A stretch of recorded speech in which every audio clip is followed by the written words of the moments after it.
everybody. Welcome to the Her Business Elevated podcast. I have with me today Latasha Slaton, and she is a registered dietitian with a bachelor's in dietetics and nutrition from Alabama A&M University, an MBA from UNA, and a doctoral student at North Central University. She's also a wife.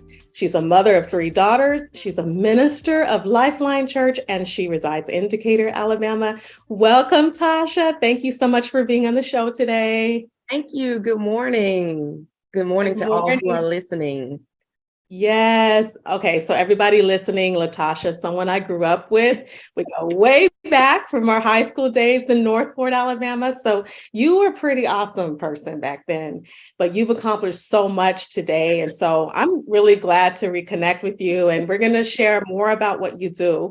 But first of all, if you can introduce your family, yourself, your family, some of your favorite pastimes, hobbies, things that make Tasha happy.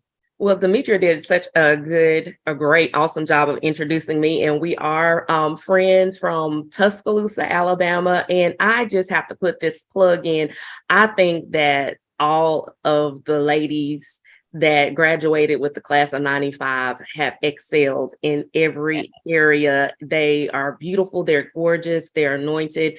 So it just blesses my soul when I see my classmates doing so well. So I just want to put that in. Shout out to Tuscaloosa County High class of 95 women and men. That's 95. That's right. And yes, Demetria, I'm married. I've been married going on 15 years. And my husband is Vincent Slaton, and he's a veteran, and he's currently pursuing his master's in education with Alabama A&M. So he desires to go back into education or go into education. So that's what he's working on. And I have 3 daughters, 3 beautiful girls, Erin, Jordan, and Tristan.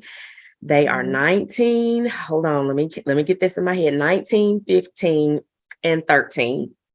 And they are very, very busy, very active. Erin is in college at Alabama A&M, and Tristan and Jordan, oddly enough, are in the same school. They're both in junior high. One is in 9th grade and one is the 8th grade. They're 2 years apart, but one has a late birthday and one has an early birthday. So they're almost like twins, oddly.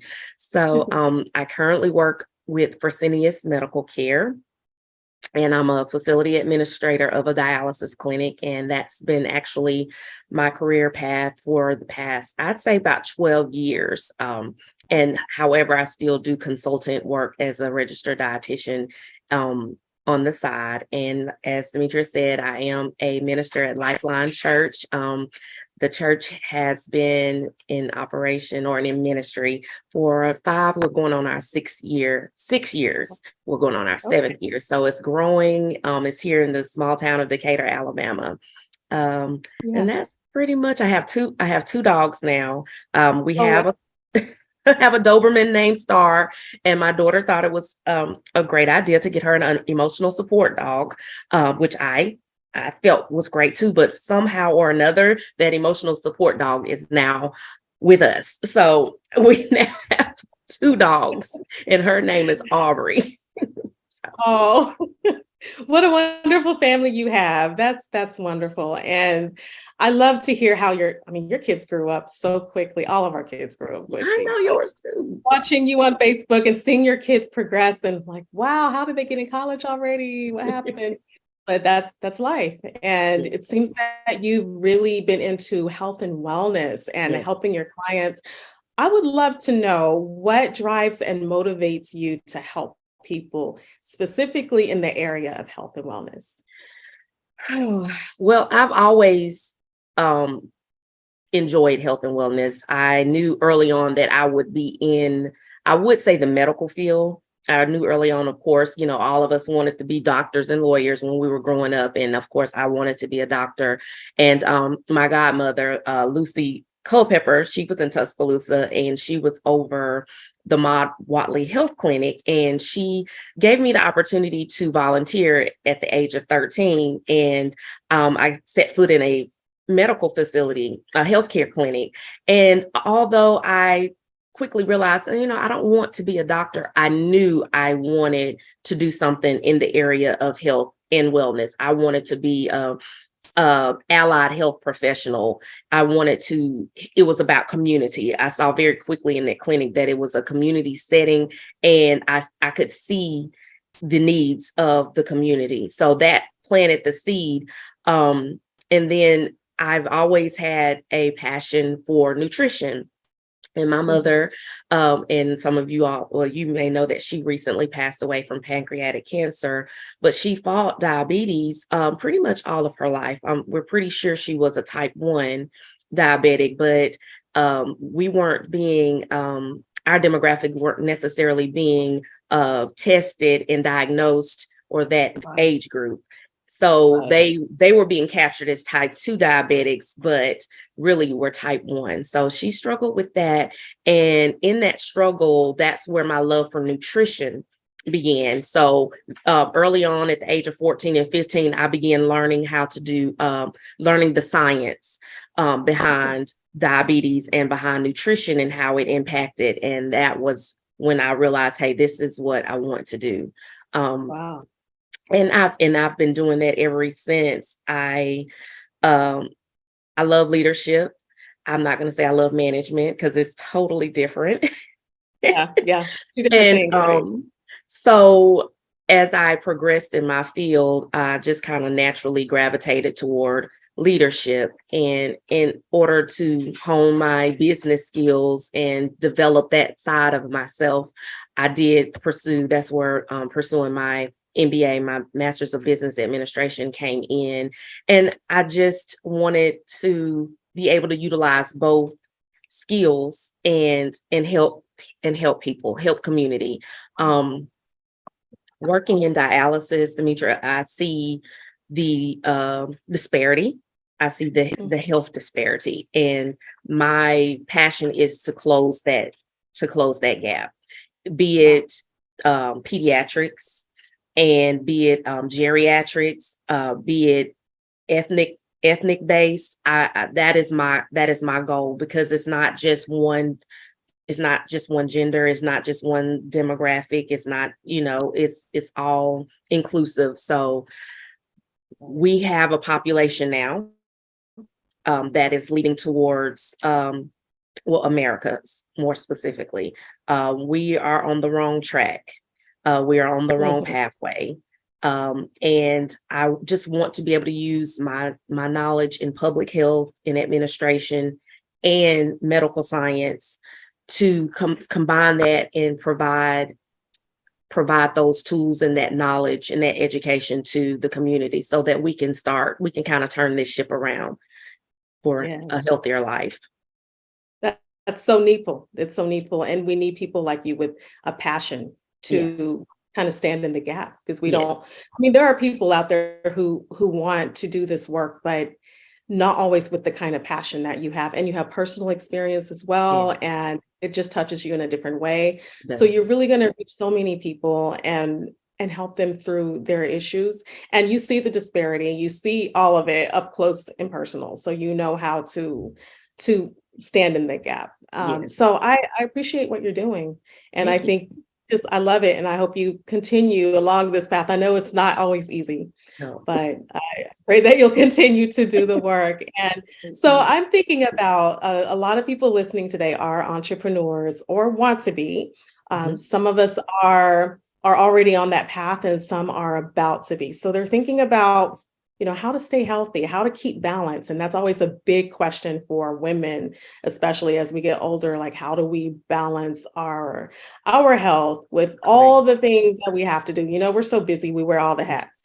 So we're on the go constantly. Sometimes we're at home a lot. Sometimes we're working from a home office. So there's the fridge and there's all the food choices, and we have to know what to put in our bodies for fuel. So how can we, and I know you are you're knowledgeable about these things. So how can we make better food choices and health choices as entrepreneurs? Well, first, I am an entrepreneur. And secondly, I am a very busy, active mother. And then the last thing is I'm a real person.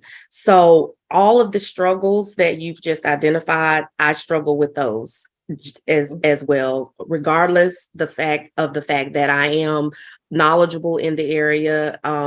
We all have the same struggle. So you have to keep that in mind. It's a challenge. It's something that you have to be mindful and intentional about every day. And those are the two things. I wrote that down, but intentional and mindful. And actually in nutrition, if you are looking at social media and if you're kind of looking at the current trends, you'll see that verbiage used a lot: mindful eating, intentional, integrative. I often call myself the anti-diet dietitian because the word diet has such a negative connotation to it. It's not your diet, it's your lifestyle. So Yes. if you're an entrepreneur, if you are a stay-at-home mom, if you are a homeschooler, or if COVID has gotten you in this space where you're in more than you are out, yes, you are there in the house, you are there right by the refrigerator, but you have to be intentional. Yep. You have to be mindful. We are multitaskers, we're organizers, we're planners. Food has to go in that as well.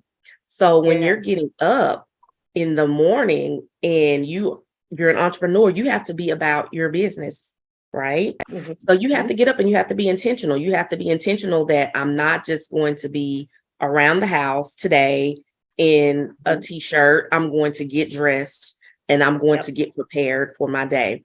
The same way with your food.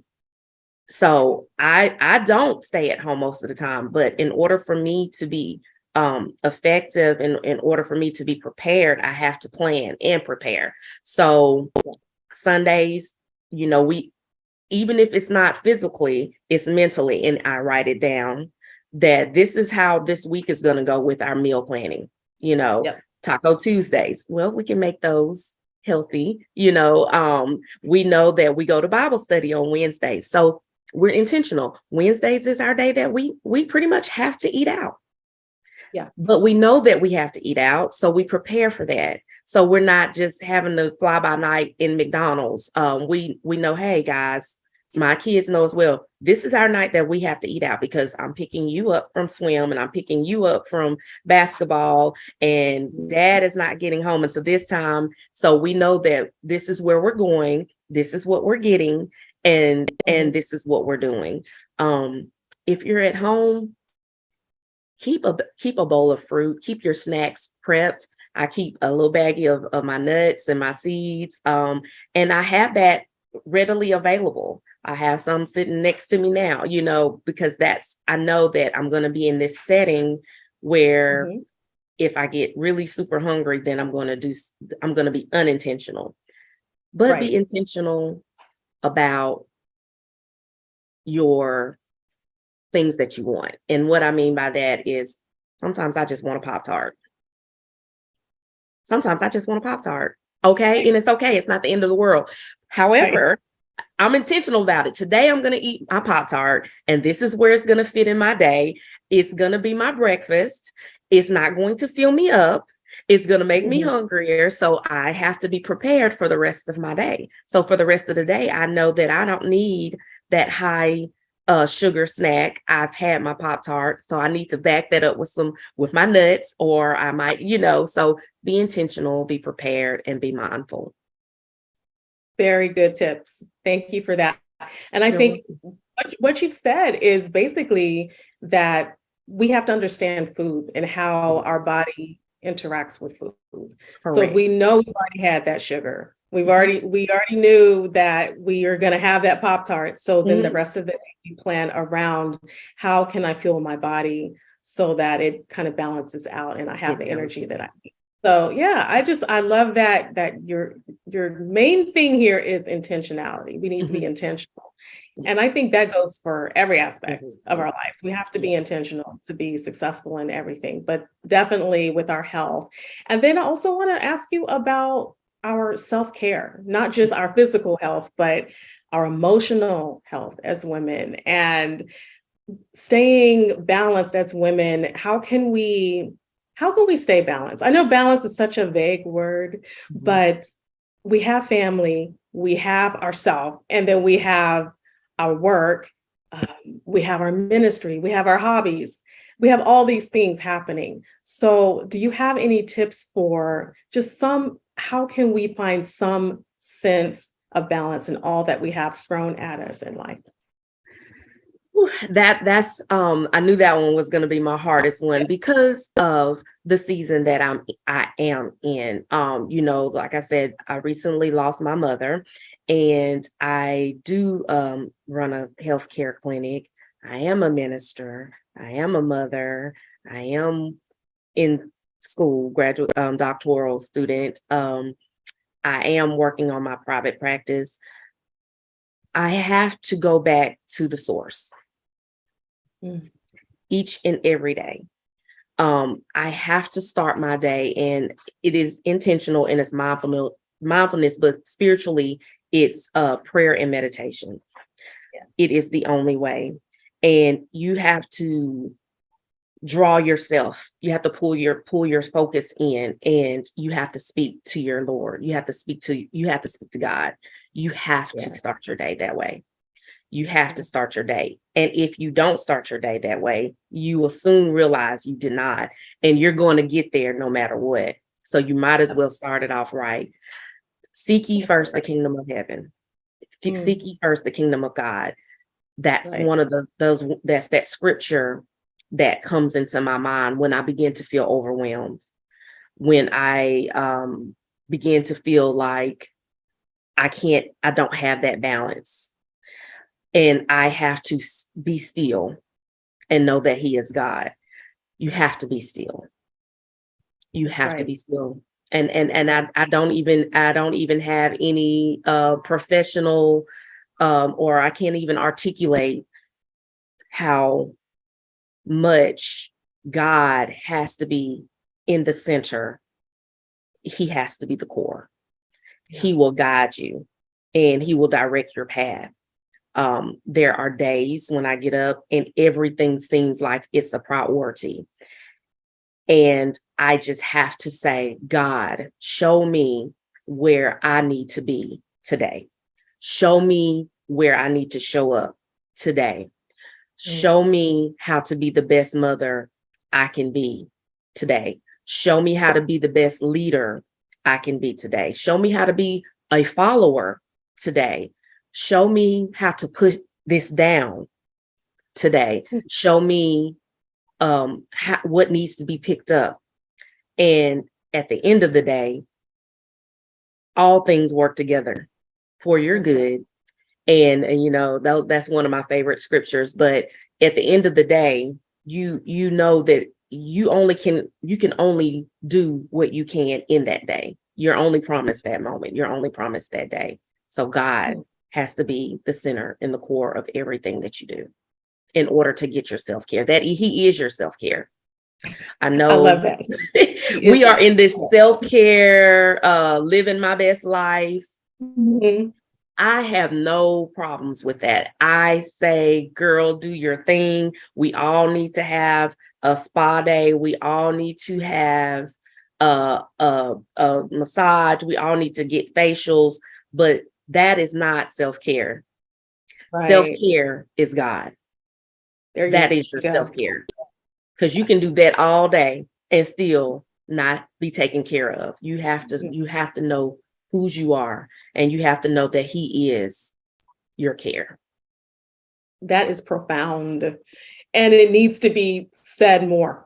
Yes. In today's society. I mean, we think it's about the superficial things. And they give you a temporary Band-Aid for a minute, but they don't do anything for the core of your issues and your heart. And only God can satisfy that. Only the Lord can do that. So I love that you said that. And it just seems to me that it's about being intentional about spending time with God and putting Him first. and letting him be the core and the center of everything we do. So yes, we're busy women. Yes, we're entrepreneurs. Yes, we're in school. We're doing all the things we do, but we're doing it because we have someone that grounds us, that keeps us centered, and that's the Lord. So that's the reason we can do all of these things. That's it. So I love it. I love it.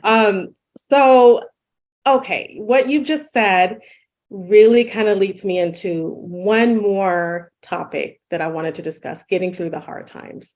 And so you've kind of already covered that a little, but if you can just give us a little bit more about how to keep going, because life keeps happening. It doesn't stop.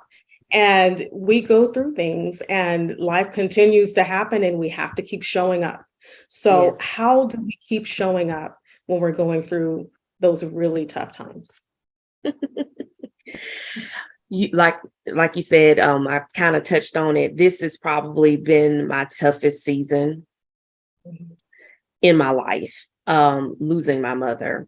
And I'm still learning as I go. And I have to go to the rock. Everything that I've tried and everything that I'm trying to do, it's not working and it won't work. All roads lead back to Christ. Yeah. All roads lead back to Christ. I struggle with depression, and that's another thing that I'm not ashamed to tell people, because I am very high functioning. But I'm self-aware. So you do have to be self-aware. You have to know that on the inside, there are some struggles, there's some issues that you need to take to our healer. You need to take to the deliverer. You need to take to the one that can cover, the one that can set free. So I realize that some things I do or do not do is because of what I'm struggling with. And when I'm self-aware and I'm aware, Tasha, this is, you're doing too much. You're doing too much, and you're trying to distract away from that internal pain. So I go to the rock, I go to the source. And that has been the only way. And that has been the only thing that has kept me grounded in this season. Yeah. I have no other answers but Jesus. Amen. That's good. That's good. And for everyone listening, I talk about the Lord. I talk about Jesus on this podcast because he is the reason that we're able to do all the things we do. So yes, it's a business podcast, but we have a source. There's a reason we're able to do these things. And so we don't by any means believe that we're doing all of these things in our own strength. It's not us. So that's why I talk about the Lord. And thank you for sharing that, Tasha. I know you have a lot of things happening right now. I know you have some resources available for our listeners. And I know there are people that want to get healthier and to change their mindset about life and about health. And so what programs do you have available? What do you offer clients? So I do offer one-on-one counseling. If that's something that you're seeking for your health coaching and your health and wellness lifestyle. I'm really an advocate of meal planning. If you have a vegan lifestyle, if you have Mediterranean, I believe in real food. I believe that's my motto: real talk, real food, real people, because everyone is not going to want to explore other cultural foods. We have our culture. And one of the things that I like to discuss with my clients is, what is your culture and how can we fit this into your lifestyle? What is your culture of food and how do we fit that into your lifestyle? So meal planning is one thing that I'm a strong advocate of. And that is one of the things that I offer. Because I'm a registered dietitian, I do offer nutrition assessment, diabetes education. It's called medical nutrition therapy. So I offer medical nutrition therapy. So if you are struggling with Crohn's, irritable bowel, diabetes, renal failure, kidney disease, heart failure. I can cover and educate you on, and counsel you, assess you in all those areas. And because of that, I do accept, right now, currently I accept Blue Cross Blue Shield, and I'm working on United Healthcare. I have a website that you can go to. It's www.slatonsolutions for success. We just made it live. So that's my private practice. I currently work with two pediatrician offices as their consultant. So my focus, it has been obesity, pediatric obesity, which is something that globally is an epidemic that we're dealing with. So I do work closely with pediatrics. So that's where you can go to find out about me, and give me a call or email me, message me. All of my information is there, my social media information. You're welcome to explore my website. Wonderful, Tasha. Okay, Slaton Solutions for Success. Slaton Solutions for Success. Yes. Okay, that's where we want to go. So, Tasha, you have been so valuable on this podcast. You've shared so much with us. You've encouraged us, and I just appreciate your time today. Thank you for carving out time for us to encourage us on our journey towards health. And everyone listening, be sure to visit SlatonSolutionsForSuccess.com. Thank you, Tasha. Thank you.